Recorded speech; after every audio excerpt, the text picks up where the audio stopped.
So here's your charge. Your charge is to go out and talk to folks here in the next 24 hours. Caucus tomorrow night. Go out and you have to sign up for the caucus. You can sign up for them online, show up to the caucus, bring friends, bring people there, and talk to them about a candidate who understands what's at stake in this country right now. Who understands this is not just an election about jobs and the economy. We saw from the reports this past week, I don't think the economy, frankly, if you look at all the numbers and all the things, I don't think the economy is going to get that much better, unfortunately. I don't think unemployment is going to improve that much, but it might. We can't have a candidate who's a single issue candidate. It's going to be dependent upon how many jobs are created between now and then. We have to have a candidate who has a much broader appeal. Someone who talks about big things, talks about things that are important to people, irrespective of what the unemployment number is. We're not hiring a CEO for this country. We're hiring a leader who can be a commander-in-chief, who can be someone who can talk about the important issues of our time, both with our culture as well as with our economy, and of course, with the founding principles. You get asked all the time, Senator, how can you bring America together? And the answer to that question is by talking to Americans about what unites us. Now that sounds pretty easy, but this president has gone out of his way to talk about things that divide us. He has been the divider in chief in America.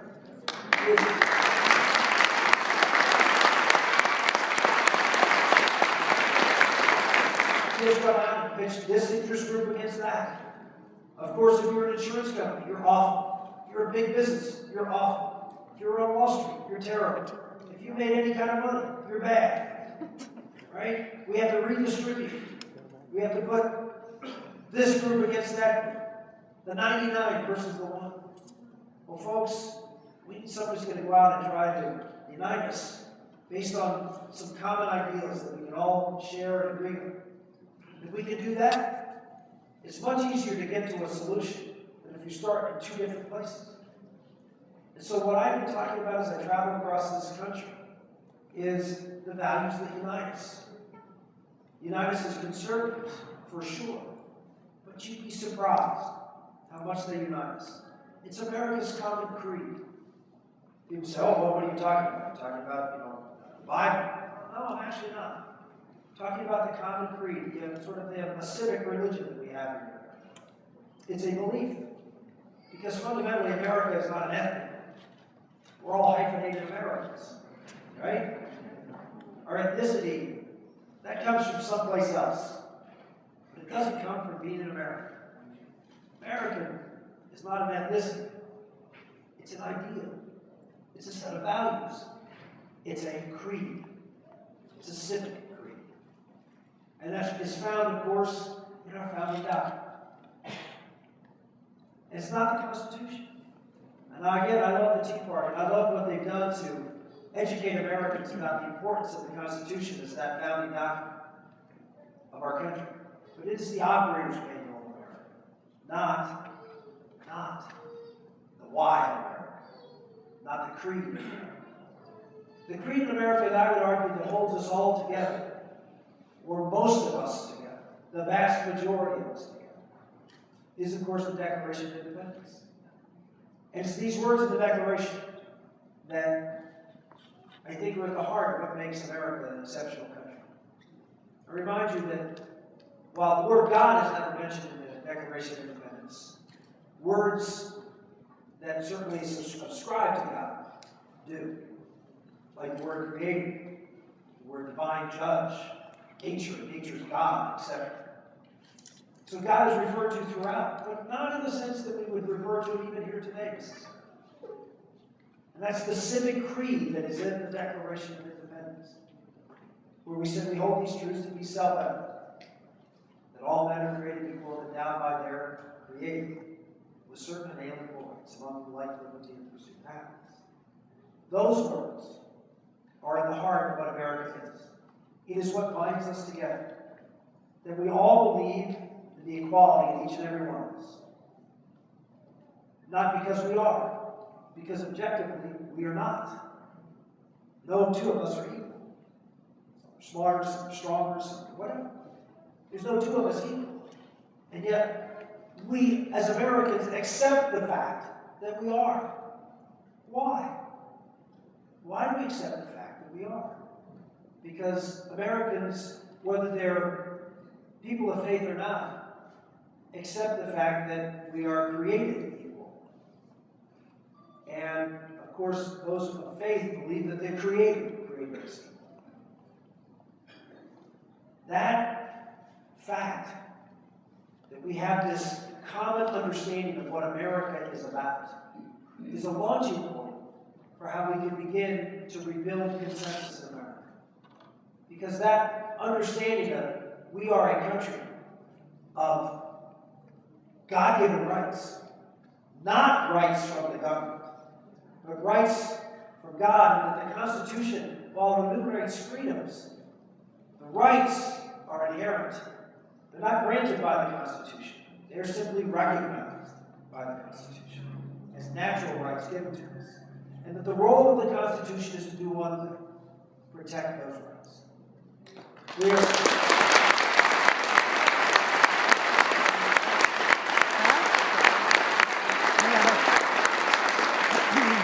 And so here we are as a government that's limited to protecting rights. So you can do what? You can go out and provide for yourself, to form families as a solid foundation of a community, build churches, businesses, civic enterprises, schools, and build this great nation, not from government edict, but from the goodness of the American people. I would argue the greatness of the American people. No other country in the history of the world was ever created that organically grew with almost a powerless federal government and limited state powers. This country grew because we liberated the human spirit. And we had a human spirit that was properly channeled by informed conscience of faith. You know, there was a book written just a few months ago by Niall Ferguson, who's a historian at Harvard. He interviewed someone from China who happened to, during the opening around the time of Nixon, the Chinese government wanted to better understand what made America the greatest country in the history of the world. And he was on this panel that researched it. He said they went through it, one after another. They thought first it was our military, no, our economy, no, our form of government, no. Finally, they came down to what they determined was the key that made America the greatest country in the history of the world. And what was it? Faith.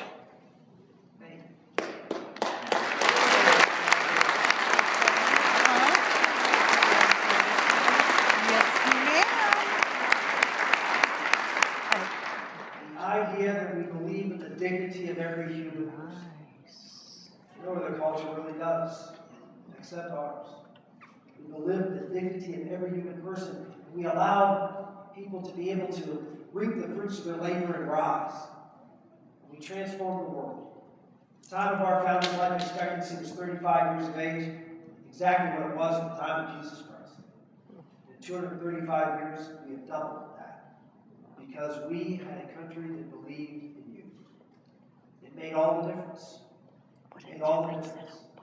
And now we have a president who doesn't believe in that. That's right. Now we have a president who believes that the countries that we revolted against, that the countries that your ancestors left, who were ruled by oligarchs or dictators or authoritarians or kings or emperors, that the elite in society who ruled those countries, that your ancestors left because you didn't want to be ruled, that they in fact have a better measure. That we now need a country that has reached the point where things are just so complex, so difficult, that we need the government to provide for you. We need the government to rule you. That's what this election's about. It's about what kind of government, what kind of country you're going to leave to your children and grandchildren.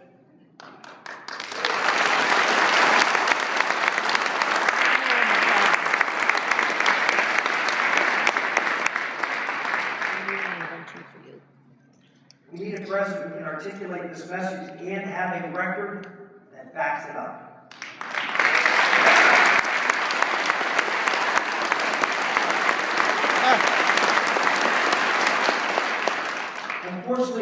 two candidates who won states, Gingrich and Romney, they do not have records that back it up. And I do. If you look at the major issues of the day that got this most current mini revolution started here in America back in 2010, the biggest issue was Obamacare. The second biggest issue was the Wall Street bailouts, and the third was cap and trade. Three huge expansions of the federal government.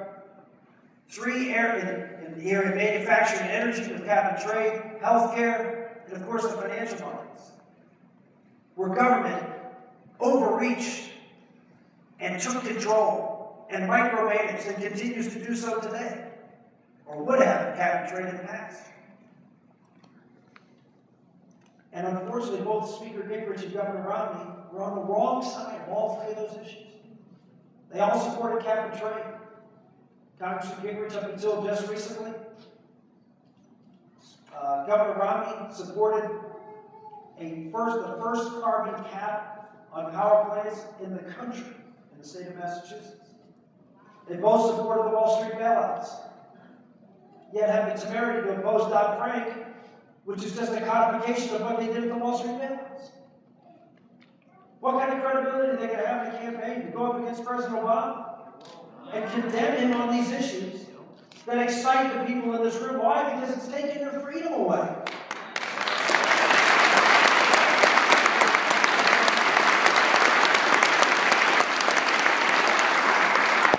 And of course, the worst offense and the worst offender is Governor Romney on the health care issue. Speaker Gingrich supported an individual mandate for 20 years, which is the core of Obamacare.